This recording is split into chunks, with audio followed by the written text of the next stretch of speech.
లోపల ఒకటి బయటకు ఒకటేనండి మన రోగాలకు కారణం అది. లోపల ఒకటి బయటకు ఒకటి. ఇది మారనంత వరకు ప్రపంచంలో ఏది మారదు. మీకు నిజంగా మాట్లాడాలంటే లోపల ఉన్నదే చెప్పండి. తిట్టినా పర్వాలేదు, కొట్టినా పర్వాలేదు. ఈ డబ్బులు తీసుకుని ఎంతకాలమైందో గుర్తుందారా నీకు? నా ఫోన్ కూడా ఎత్తట్లేదు కదా. డబ్బులు కావాల్సినప్పుడు ఏం చెప్పారా నాకు? అరే మా అమ్మకు ఒంట్లో బాగాలేదు, ఇంట్లో గడవడమే చాలా కష్టంగా ఉంది, డబ్బులు కావాలి మామా అన్నావు. ఆ పిచ్చనా లేదా? ఒకటి చెప్తానని తప్పుగా అనుకోకరా. నిన్ను నమ్మి ఎవడన్నా డబ్బులు ఇస్తాడా? నీ సొంతనే నీకు డబ్బులు ఇవ్వలేదురా, నేనిచ్చా. ఆ విశ్వాసం కూడా లేదు కదరా నీకు. రే ఇకపై నీకు ఎవడు డబ్బులు ఇవ్వడు, నేను కూడా ఇవ్వనురా. రే పర్లేదురా, నీ కష్టంలో ఉన్నప్పుడు ఎవరు రాలేదురా, నువ్వు మాత్రం వచ్చావు. డబ్బులు కూడా ఎవరు ఇలేదురా, నువ్వే ఇచ్చావు కదరా.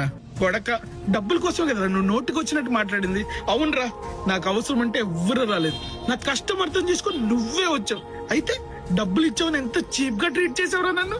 అరే అసలు నువ్వు నేను బాగుండాలని కోరుకుంటున్నావా, నేను బాగుండకూడదని కోరుకుంటున్నావా? నన్ను ఎలా రాలేగా డబ్బుల కోసం ఇంత చీప్ గా?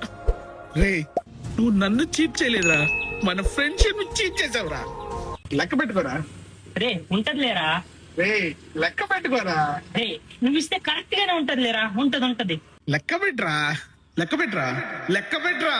ఈ డబ్బుల కోసమే కదా ప్రతి ఒక్కటి దగ్గరికి వెళ్ళి నా గురించి చీప్ గా మాట్లాడుతున్నావు. ప్రతి ఒక్కటి నేను లెక్క పెడుతున్నాను రా. లెక్క పెట్టరా. రే ఉంటేరా, లెక్క పెట్టరా. ఉంటే లేరా. అరే ఫ్రెండ్షిప్ ఇంపార్టెంట్ రా, డబ్బులు కాదురా.